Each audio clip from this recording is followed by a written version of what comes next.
ప్రభుత్వ ఉన్నతాధికారులకు, పోలీస్ శాఖ వారికి, ఎన్నికల కమిషన్ ఉన్నతాధికారులకు, మా ప్రభుత్వంలోని పెద్దలకు ప్రధానంగా విజ్ఞప్తి చేస్తూ ఉన్నా. ప్రొద్దుటూరు నియోజకవర్గ శాసనసభ సభ్యునిగా నా నియోజకవర్గంలోని వ్యాపార వర్గాల పక్షాన, సామాన్య వర్గాల దగ్గర నుంచి వ్యాపార వర్గాల వరకు అందరి ప్రజల వైపు నుంచి అభ్యర్థిస్తూ ఉన్నా. ఇది విమర్శ కాదు అధికారులారా, మా అభ్యర్థన. నేను మిమ్మల్ని విమర్శించి నా ఊరి ప్రజలకు మరింత నష్టాన్ని చేయలేను. నా మీద కోపాన్ని వారి మీద ప్రదర్శిస్తారనే భయముతో మరింత విజ్ఞప్తి చేస్తూ ఉన్నా. మీకు వినయపూర్వకంగా ప్రజా జీవనాన్ని స్తంభింపజేసే స్థితి కలుగుతూ ఉంది. దినవారీ చర్యల్లో భాగంగా, రోజువారీ దినచర్యలో భాగంగా ప్రజా జీవనం పూర్తిగా స్తంభింపజేసే చర్యలు చేస్తూ ఉన్నారు మీరు. ఆనాడు కరోనా వచ్చి భారతదేశ వ్యాప్తంగా, ప్రపంచవ్యాప్తంగా స్తంభింపజేసింది. ఎక్కడికక్కడ అన్ని వ్యాపారాలు, మానవుని యొక్క సంబంధాలు, జీవన విధానపరమైన అన్ని చర్యలకు పూర్తిగా ఫుల్ స్టాప్ పడింది. మళ్ళీ కరోనా తర్వాత అటువంటి స్థాయే కనిపిస్తుంది ఇప్పుడు. అది కరోనా స్తంభింపజేస్తే ఇది ఎలక్షన్ కరోనా, ఇది ఎలక్షన్ కరోనానే.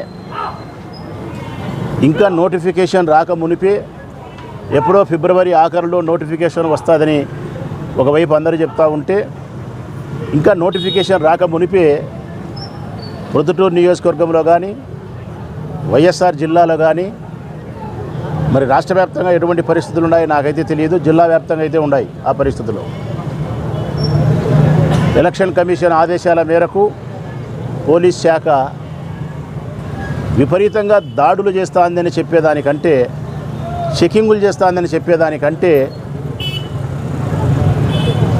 బంగారు అంగట్లేకి బంగారు కొనడానికి అంగట్లేకి వచ్చి కూర్చున్న తర్వాత సంచి ఓపెన్ చేసి డబ్బు తీసుకుపోయే పరిస్థితి, సబ్ రిజిస్టర్ ఆఫీసులోకి రిజిస్ట్రేషన్కు పోయిన తర్వాత రిజిస్టర్ ఆఫీసులో డబ్బు తీసుకునే పరిస్థితి,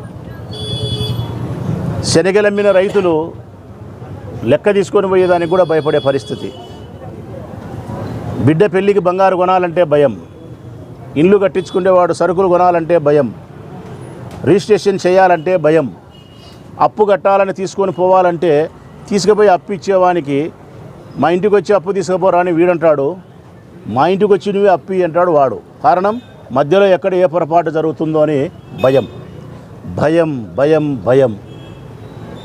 భయం చేత బ్రతకాల్సిన పరిస్థితులు కనిపిస్తున్నాయి.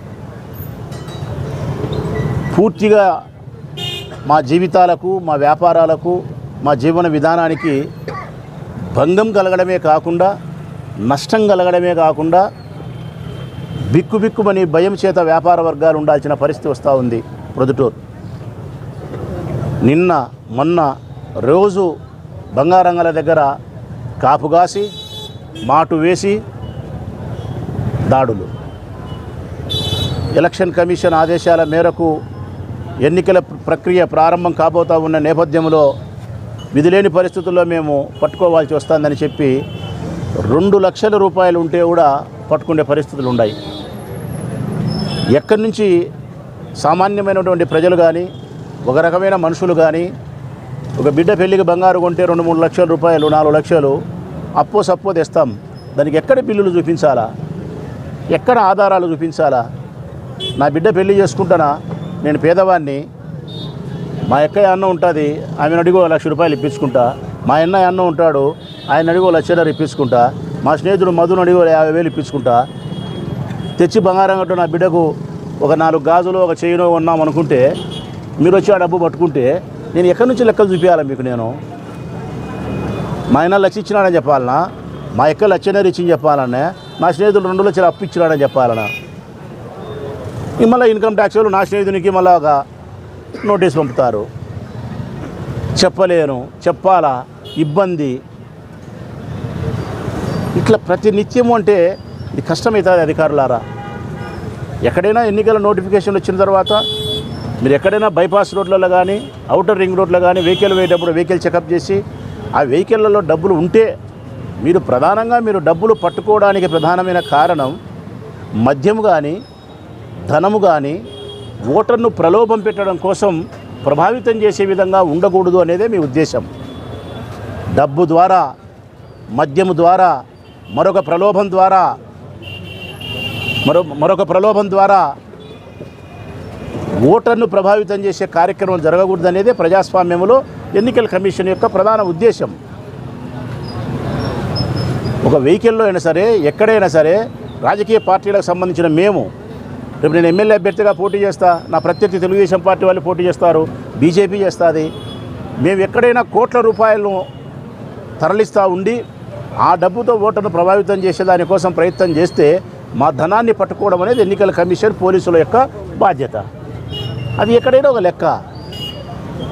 ఒక 5 లక్షల రూపాయలతో బంగారు కొనేవాడిని, ఒక 10 లక్షల రూపాయలతో రిజిస్ట్రేషన్ చేసుకునేవాడిని, ఒక 6 లక్షల రూపాయలతో ఇంటి సామాన్లు కొనేవాడిని.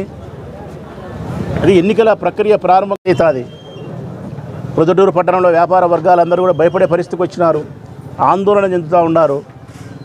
వాళ్ళందరూ మాట్లాడుకొని బంగారంగల దగ్గర మొదలుకొని కిరాణా షాపులు కానీ, బట్టల షాపులు కానీ, అన్ని వ్యాపార వర్గాలు చిన్న పెద్ద అనుకోకుండా సామూహికంగా ప్రొద్దుటూరును పూర్తిగా బంద్ చేయాలనే స్థితికి వచ్చినారు వాళ్ళు. ఈ ఊర్లో ఉండే అన్ని వ్యాపార వర్గాలు, చిల్లరంగడోళ్ళు కావచ్చు, పచారి కొట్టోళ్ళు కావచ్చు, బంగారంగడోళ్ళు కావచ్చు, గుడ్డరంగడోళ్ళు కావచ్చు, ఇల్లు కట్టుకునే కన్స్ట్రక్షన్ సంబంధించిన సిమెంటోడు కావచ్చు, కడ్డీలోడు కావచ్చు, అందరూ ఒక్కసారిగా ప్రొద్దుటూరును వ్యాపార వర్గాలను స్తంభింపజేస్తే ఏమవుతుంది? ఈ ప్రజల యొక్క జీవన విధానం ఏమవుతుంది? వారి అవసరాలు ఎట్లా తీరుతాయి? ఎంత కుంటుపడుతుంది?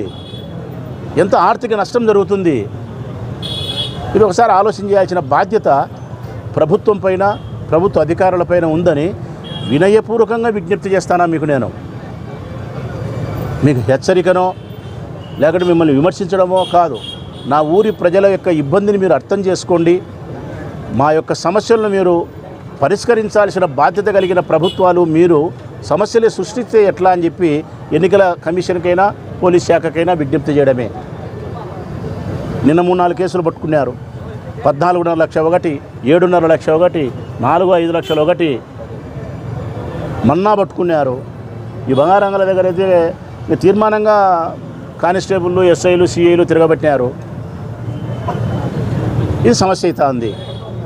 అందుకే మేమందరం కూడా సామూహికంగా ఒక నిర్ణయానికి వచ్చి నోటిఫికేషన్ వచ్చిన తర్వాత యథావిధిగా సాంప్రదాయబద్ధంగా జరగాల్సినటువంటి మీ విధులను మీరు నిర్వర్తిస్తే మాకు అభ్యంతరం లేదు.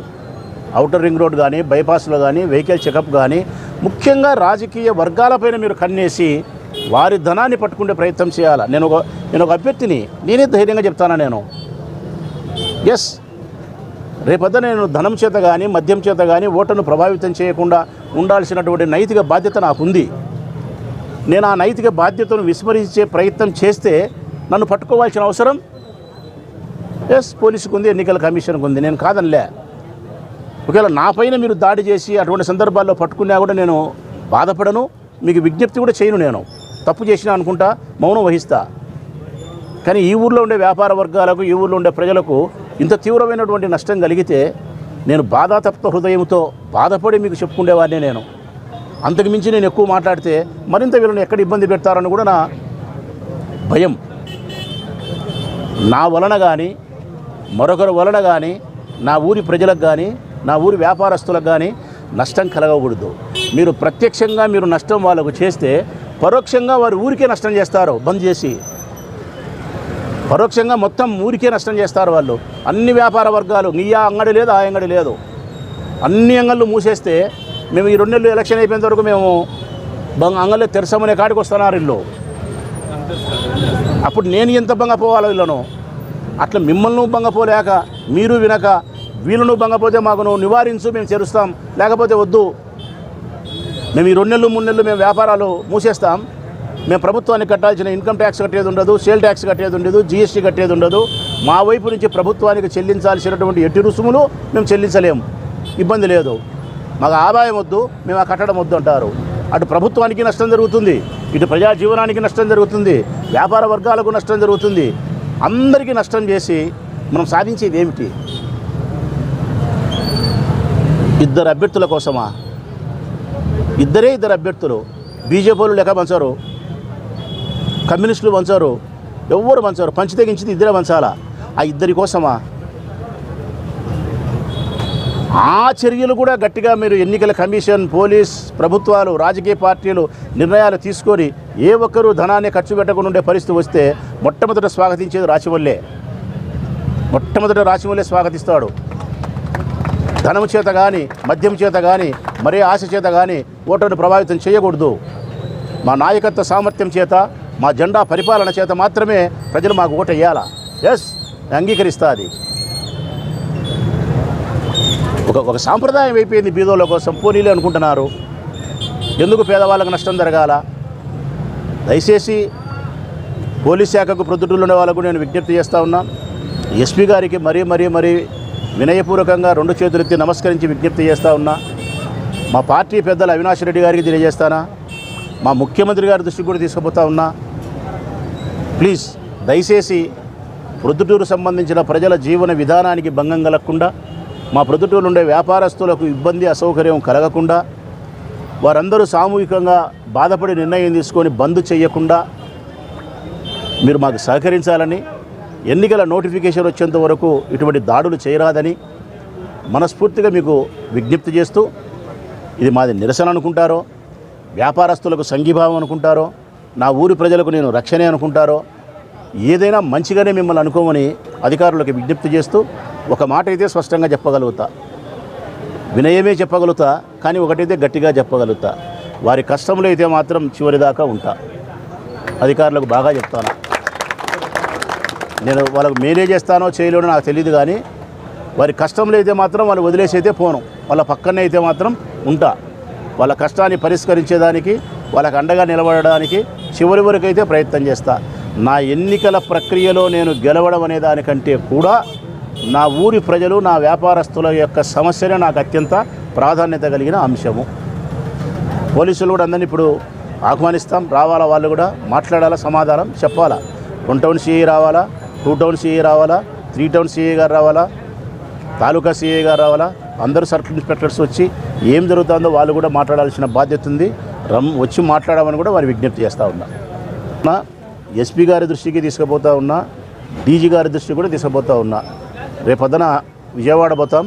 విజయవాడ పోయినప్పుడు డీజీపీ గారిని కలిసి రిప్రజెంటేషన్ ఇచ్చి వేగాన్ని తగ్గించమని, ఎన్నికల ప్రక్రియ ప్రారంభం కాకముందే ఇటువంటి చర్యలు చేయొద్దని చెప్పి వారిని కోరుతూ ఉన్నాం. ఎస్పీ గారిని కూడా ఫోన్ ద్వారా మాట్లాడతా, పర్సనల్గా కలిసి కూడా మాట్లాడతా. ఎంపీ గారిని కూడా ప్రొద్దుటూరుకు రప్పిస్తా. ఎంపీ గారితో కూడా వ్యాపారస్తులు